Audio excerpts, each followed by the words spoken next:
Okay, so we're looking at the binomial distribution again. This time we're looking at a formula for finding the probability of something. You hopefully remember this question from the last video, although the way that I've written it here is slightly different. It says, roll a dice 4 times. What's the probability of getting exactly 2 sixes? Now, in the last video that we did, I'll see if I can find it, it says, if I roll the dice 4 times, how many different ways can I get exactly two successes, 2 sixes? So this doesn't tell me the probability of getting 2 sixes out of 4 rolls. Instead, it tells me how many different ways can I do it. And I can do it 1, 2, 3, 4, 5, 6. Now, we need to know that in order to do the question here, which says, roll a dice 4 times. What's the probability of getting exactly 2 sixes? Now we're going to use this formula here. The probability that capital X is equal to small x. Now read that as the probability that the variable we're talking about is equal to a particular number. The variable that we're talking about occurs a certain amount of times, or is equal to a certain amount of times, is equal to n c x p to the power of x q to the n minus x. Okay, it looks really confusing, but let's run through it.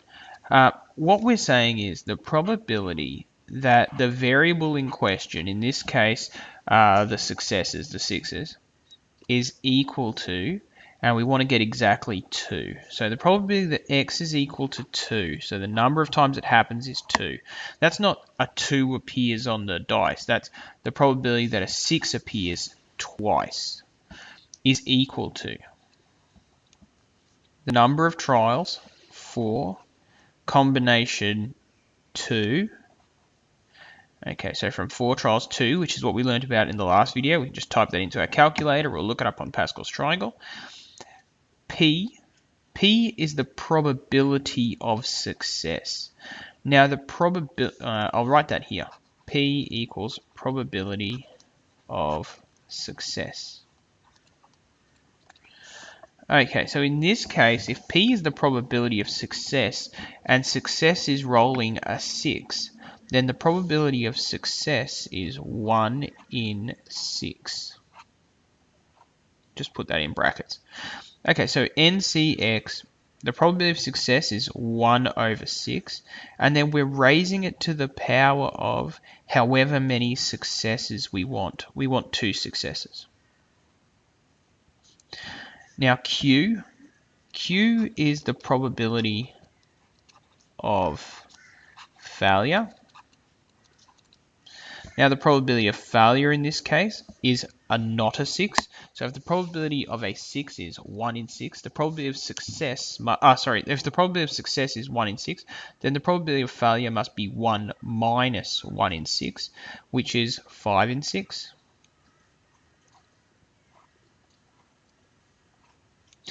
And then this bit can get can confuse people sometimes. It's failure 5 over 6 to the power of n minus x. Now n is the number of trials we performed, which was 4. And x is the number of successes we want, which is 2.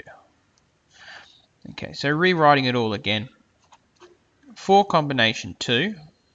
Okay, so that's how many different ways this thing can happen, times 1 over 6 squared, where 2 is the number of successes we want, times the probability of failure, which is 5 over 6, to the power of n minus x, which is the number of trials minus the number of successes. Another way you can think about this, it actually works out being the number of failures. If we're rolling a dice 4 times and we want exactly 2 successes, 2 sixes, that means we also want 2 failures. Okay, so let's get our calculator out. Where's my thing here?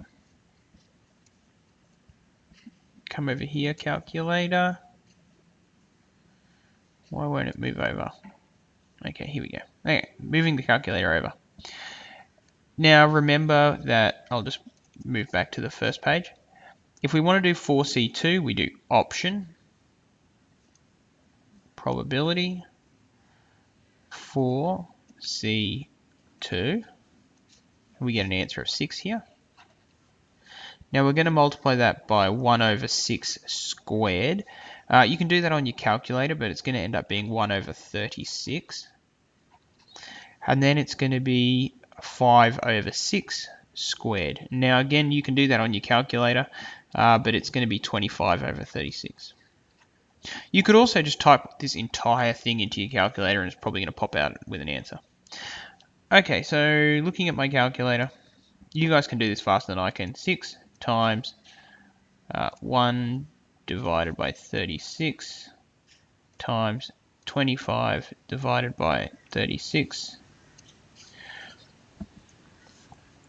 It looks like the answer is 0.1157. We'll probably go to 4 decimal places here. Yep. So looking at this, answering this question, if I roll the dice 4 times, the probability of getting exactly 2 sixes is 11.57%. I'm going to pause there. I'm going to stop this video. I'm going to make another one running through a very similar question using the same kind of formula. For most of us, I would recommend that we're watching that second video just so we see all of this in action a second time.